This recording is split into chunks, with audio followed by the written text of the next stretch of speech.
송은재 TV 시작합니다. 내일 있을 헌법재판소의 이 계엄에 대한 심판 네 번째 재판입니다. 이것과 내일 처음 열리는 이재명의 선거법 재판입니다. 이 선거법 재판이 내일 처음으로 이제 1심 판결이 나오고 난 이후에 2달이 넘게 질질 끌다가 이제 내일 첫 재판이 열립니다. 이 두 재판을 놓고 여야가 오늘 하루 종일 팽팽한 긴장감을 보이고 있습니다.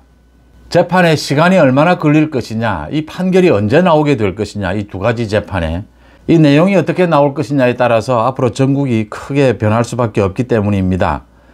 윤석열 대통령이 직접 내일 계엄 심판에 또 출석을 합니다. 내일이 중요한 것은 네 번째 심리인데 김용현 전 국방부 장관이 내일 증인으로 나옵니다.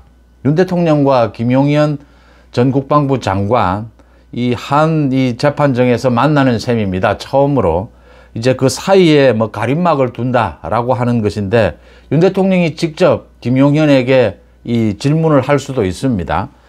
그래서 김용현이 지금 이 비상계엄과 관련해서 여러 가지 쟁점에 대해서 가장 많이 알고 있고 실무적으로 가장 책임자입니다. 그래서 몇 가지 논란이 되고 있는 부분에 대해서 상당히 이 김용현 입을 통해서 명료해질 것이다 이렇게 보입니다. 이재명의 선거법 재판, 이 첫 재판에서도 재판 일정이 나오게 될 것이다. 재판부가 집중심리를 하겠다라고 밝혔습니다. 일주일에 2번 열리게 되느냐, 어떻게 되느냐에 따라서 이 2심 판결이 다음 달 내로 판결이 나올 수 있느냐가 결정이 될 것으로 보입니다. 그래서 매우 중요한데 재판 지연 이야기가 많이 나옵니다. 이재명이 재판 지연을 노골적으로 노리고 있다. 윤 대통령 측에서도 이 헌법재판소의 계엄 심판이 이게 무슨 쫓기듯이 너무나 빨리 진행이 되고 있다. 절차를 너무나 빨리 서두르고 있다라는 걸 문제 삼으면서 윤 대통령은 충분한 심리를 요구하고 있습니다. 재판 지연, 재판 시간 이 부분을 놓고 가장 중요한 것은 증인입니다. 증인 채택을 몇 명을 하느냐, 증인 신문을 얼마나 꼼꼼하게 하느냐에 따라서 이 재판이 길어질 수도 있고 짧아질 수도 있습니다. 많은 재판 지연, 이재명이 지난 2년이 넘게 여러 가지 재판을 통해서 갖가지 재판 지연 방법을 보여줬습니다. 그 중에 가장 효과적인 것은 증인입니다. 증인을 몇 명으로 채택하느냐. 그래서 오늘 하루 종일 이 증인 채택 부분을 놓고 여야가 논란을 빚었습니다.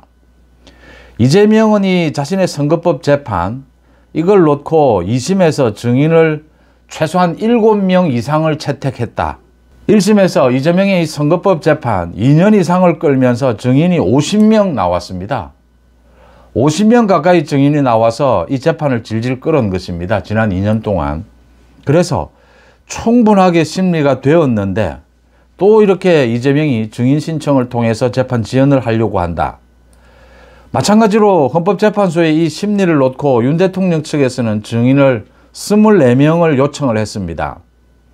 국회에서 요청한 5명 해서 29명인데 이 중에 증인으로 채택된 것은 현재 8명입니다. 9명이었는데 국회에서 신청한 조지호 전 경찰청장입니다. 이 조지호 전 경찰청장은 지금 몸이 굉장히 좋지 않아서 출석할 수 없다라고 밝혀서 조지호 경찰청장이 출석하지 못하면 현재 8명이 증인으로 채택되어 있는 셈입니다.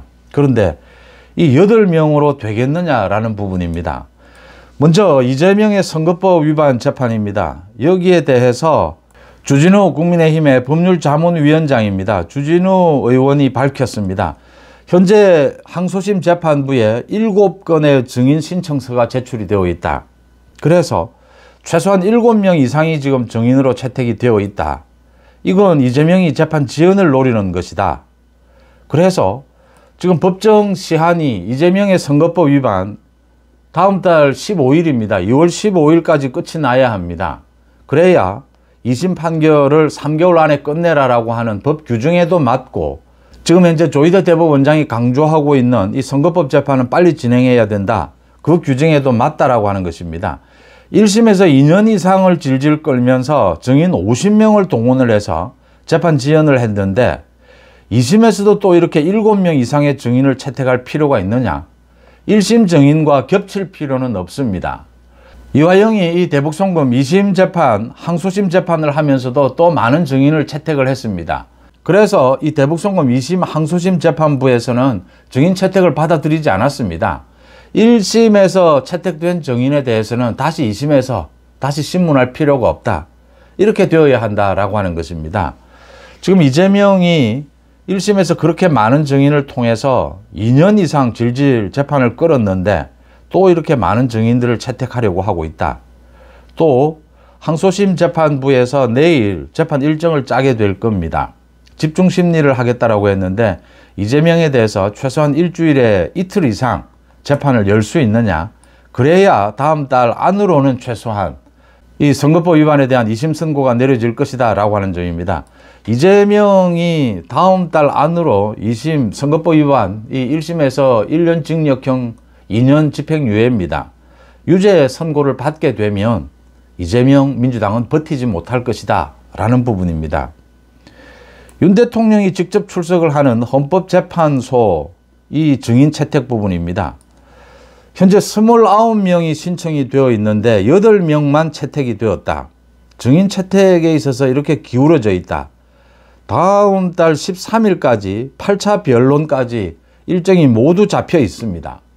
굉장히 서두르고 있다라고 하는 것입니다. 이렇게 서두르는 데는 문형배 헌재 소장 권한대행입니다. 이 문형배 대행이 서두르고 있는 것이 아니냐. 문형배와 이재명의 관계입니다. 이걸 놓고 권성동 원내대표가 계속해서 문제 제기를 하고 있습니다. 오늘도 했습니다. 또 국민의힘에서 지도부가 권성동이 직접 헌법재판소를 찾아가서 항의도 하고 있습니다. 근데 헌법재판소에서 거절을 해서 헌법재판소에 들어가지는 못했습니다.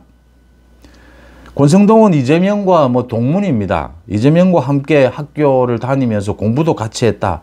그래서 개인적인 친분이 있습니다. 권성동이 제기한 문제, 이재명과 문형배는 이 사법연수원 동기고 동기 중에서도 가장 친한 친구 사이였다. 형 동생 사이였다.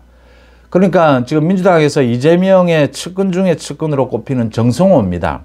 이 정성호, 이재명, 문형배 이 세 명이 동기였고 아주 친한 사이였다. 정성호 의원이 각종 언론이나 이런 데 나와서 많이 이야기를 한 부분입니다. 이재명, 문형배와 자신이 가장 친했다. 사법연수원 동기로.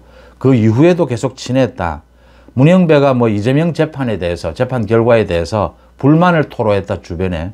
이런 이야기도 나오고 있습니다. 권성동이 이런 걸 소개를 하면서 지난 2020년이었습니다.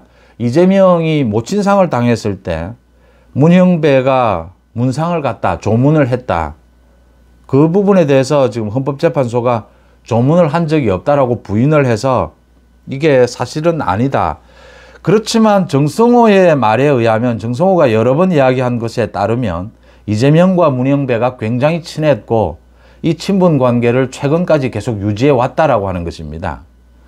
문형배가 결정적으로 헌법재판소 심리를 서두르고 있다. 다음 달 13일까지 8차 변론까지를 모두 정해놓고 있다. 그래서 권성동을 비롯해서 국민의힘에서는 정식으로 요청을 하고 있습니다. 문형배는 깊이 사유가 된다. 문형배는 여기에서 손을 떼라.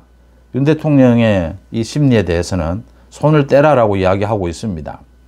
이재명의 선거법 위반 재판, 주진우 의원이 이렇게 증인 채택이 부적절하다라는 걸 지적하고 또 재판부에 주진우 의원이 이 탄원서도 제출을 했습니다. 이재명이 지금 재판 지연을 노리고 있다. 이 선거법에 정해진 대로 3개월 이내에 이 재판을 끝내려면 2월 15일까지 끝내려면 서둘러야 한다라는 탄원서도 제출을 했습니다. 양측이 팽팽히 맞서고 있는 대목입니다. 이 비상계엄에 대한 이 헌법재판소의 심리, 또 서울고등법원의 이재명의 선거법 위반 재판, 이 두 가지가 언제 끝나느냐, 그 내용, 쟁점이 어떻게 되느냐에 따라서 굉장히 많은 것이 변할 수밖에 없습니다. 김용현 내일 전 국방부 장관이 나와서 이 증인신문에 응하게 되면 지금 있는 포고령이라든지 계엄군이 국회에 진입한 부분이라든지 또 부정선거 부분이라든지 이런 많은 것들에 대한 논란이 상당 부분 해명이 될 것이다 라고 일단 예상이 되는 대목입니다. 이재명의 재판 지연, 서로가 지금 재판 지연을 노리고 있다라고 공격을 합니다. 여야가. 그런데 이재명의 선거법 위반과 이 비상계엄에 대한 헌법재판소의 심리는 다릅니다. 이재명의 선거법 위반은 2심이다라고 하는 것입니다. 2년 넘게 1심을 거쳤다라고 하는 것입니다. 50명 가까이 증인이 채택이 됐다라고 하는 것입니다. 증인신문이 있었다라고 하는 것이죠. 2심에서 이렇게 또 증인을 채택할 이유가 있느냐? 꼭 필요한 1심에서 신문을 하지 않은 증인만을 뭐 2~3명 정도면 충분하지 않느냐? 그리고 결론을 내려야 하지 않느냐? 윤 대통령 이 비상계엄에 대한 헌법재판소의 심리는 이제 처음 시작을 하는 것입니다. 이제 처음 시작을 하는 것이기 때문에 많은 증인들이 필요할 것이다. 충분히 검토해 볼 필요가 있다라고 하는 것입니다. 윤 대통령 측에서는 지금 24명의 증인을 채택해 달라고 요청을 했는데 그 중에 4명만이 채택이 됐습니다. 헌법재판소는 일단 앞으로 더 검토를 해보겠다라는 입장인데 더 늘어나야 된다라고 하는 점입니다. 증인이 더 늘어나야 한다. 왜 늘어나야 하느냐? 국회입니다. 민주당이 결정적인 실수를 저질렀죠. 소위 탄핵 무효다라는 주장이 나올 수밖에 없는, 이번 이 탄핵에 소추를 하면서 형법상 내란 혐의를 적용을 시켰습니다. 그래서 국회에서 이 표결을 거쳤습니다. 그런데 헌재 심리에서는 이 형법상의 내란 혐의는 빼겠다라고 했습니다. 이러면 내용이 완전히 달라지는 것이 아니냐. 이 탄핵이 절차상 처음부터 문제가 있었던 것이다. 무효다라는 주장이 나오는 근거입니다. 헌법재판소는 이런 이야기를 합니다. 이거 형법상의 내란 혐의를 빼도 된다. 헌법상의 이 위헌 요인, 비상계엄의 위헌 요인, 이걸 따지는데도 내란 혐의를 어차피 따져야 한다. 검토해야 한다. 그러니까 대통령에 대한 탄핵을 심리하는 데는 위헌이 있느냐, 위법이 있느냐를 따질 수밖에 없다. 그래서 형법상의 이 내란 혐의는 빼도 된다라는 게 지금 헌법재판소의 입장입니다. 그렇다면 형법상의 내란 혐의를 뺀다 하더라도 이 시간 싸움입니다. 형법상의 내란 혐의를 심리를 하게 되면 많은 증인들을 다 채택해야 합니다. 지금 뭐 수사가 진행이 되고 있는 상황이고 기소가 돼도 재판이 언제까지 진행이 될지는 알 수가 없습니다. 증인 채택 때문에 이 형법상의 내란 혐의를 뺀 것입니다. 민주당에서. 그걸 헌법재판소가 받아들인 것이죠. 헌법재판소가 이걸 받아들이면서 그래도 빼도 위헌 요인은 점검하게 된다. 당연합니다.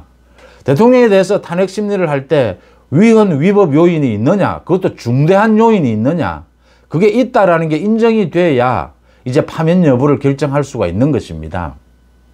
이 위헌, 위법 요인을 결정할 때 핵심 증인들을 채택하지 않고서 헌법재판소가 어떻게 판결을 내릴 수가 있습니까? 지금 현직 대통령을 파면 여부를 결정하는 것입니다.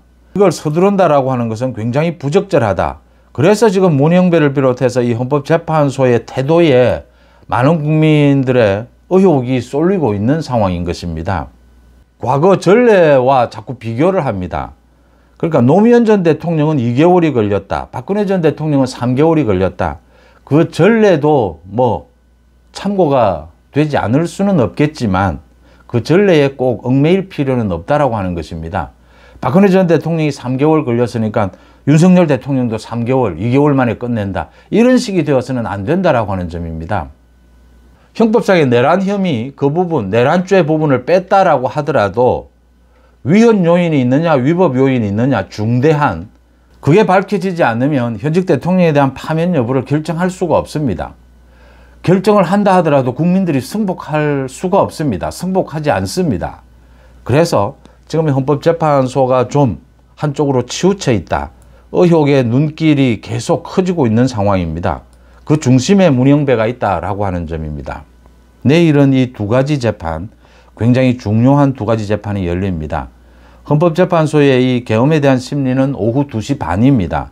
오후 2시 반에 열리는데 윤석열 대통령이 직접 출석하겠다라고 밝혔습니다. 송재TV 마칩니다. 고맙습니다.